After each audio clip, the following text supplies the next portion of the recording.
বেগুনকোদর ভুতুড়ে rail station.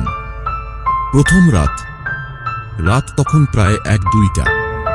ট্রেনের শেষ বগি অন্ধকারে মিলিয়ে গেল বেগুনকোদো রেল স্টেশনে। এক সময়ের ব্যস্ত স্টেশন এখন পরিত্যক্ত।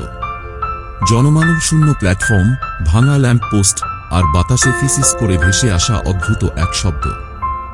রঘু, এক যুবক সাংবাদিক, এই স্টেশনের রহস্য জানতেই এসেছিল। স্থানীয়দের মতে স্টেশনটি অভিশপ্ত। অনেক বছর আগে এখানে এক ভয়ঙ্কর দুর্ঘটনায় বহু যাত্রী প্রাণ হারায়। তারপর থেকেই রাতের বেলা ট্রেন থামলেই ছায়ামূর্তির দেখা মেলে। রঘু ক্যামেরা হাতে অপেক্ষা করছিল। হঠাৎই বাতাস কেমন ভারী হয়ে এলো। স্টেশনের পাশের পুরনো কেবিন থেকে যেন কেউ ফিসিস করে ডাকছে, রঘু, তুমি চলে যাও। রঘু চমকে উঠল। কে তাকে ডাকছে? আলো ফেলে দেখে সেখানে কেউ নেই। হঠাৎ ট্রেনের লাইন থেকে খটখট শব্দ ভেসে এলো। একটা ছায়া ধীরে ধীরে এগিয়ে আসছে, ঠিক প্ল্যাটফর্মের দিকে। ভয়ঙ্কর অভিজ্ঞতা। রঘু থমকে দাঁড়াল। ছায়াটা ছিল একজন স্টেশন মাস্টারের মতো, হাতে পুরনো লণ্ঠন। কিন্তু তার চোখ ছিল ফাঁকা, মুখের চামড়া যেন পোড়া।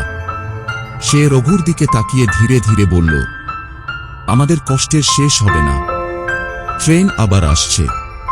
ঠিক তখনই বাতাস আরও ঠান্ডা হয়ে গেল। রঘু ঘুরে তাকাতেই দেখল একটা অদৃশ্য ট্রেন স্টেশনে ঢুকছে। ট্রেনের জানালায় মৃত যাত্রীরা বসে আছে, কেউ কারো সাথে কথা বলছে না, নিস্তব্ধ এক মৃত্যুপুরী যেন। রঘু ভয়ে দৌড়ে স্টেশন ছেড়ে পালাতে চাইল, কিন্তু তার পা যেন জমে গেছে। ট্রেন থেকে এক মহিলা নেমে এলো, তার চোখ ফাঁকা, শরীর আধেক পোড়া। সে হাত বাড়িয়ে রঘুর কাছে আসতে লাগল। তুমি আমাদের সাথে এসো, রহস্যের উন্মোচন। রঘু প্রাণপণে চিৎকার করল, দৌড়ে স্টেশন ছাড়ল। বহু কষ্টে গ্রামে পৌঁছে স্থানীয় বৃদ্ধ মদন কাকার কাছে সব বলল। মদন কাকা দীর্ঘশ্বাস ফেলে বললেন, ওই স্টেশনে যারা মারা গেছে তারা এখনো মুক্তি পায়নি। প্রতি বছর এই দিনে সেই ট্রেন ফিরে আসে আর নতুন কাউকে নিয়ে যায়। রঘুর গা শিউরে উঠল। সে আর কখনো বেগুনকোদো স্টেশনের দিকে তাকায়নি। আজও যারা ভুল করে সেখানে রাত কাটাতে চায় তারা আর ফিরে আসে না।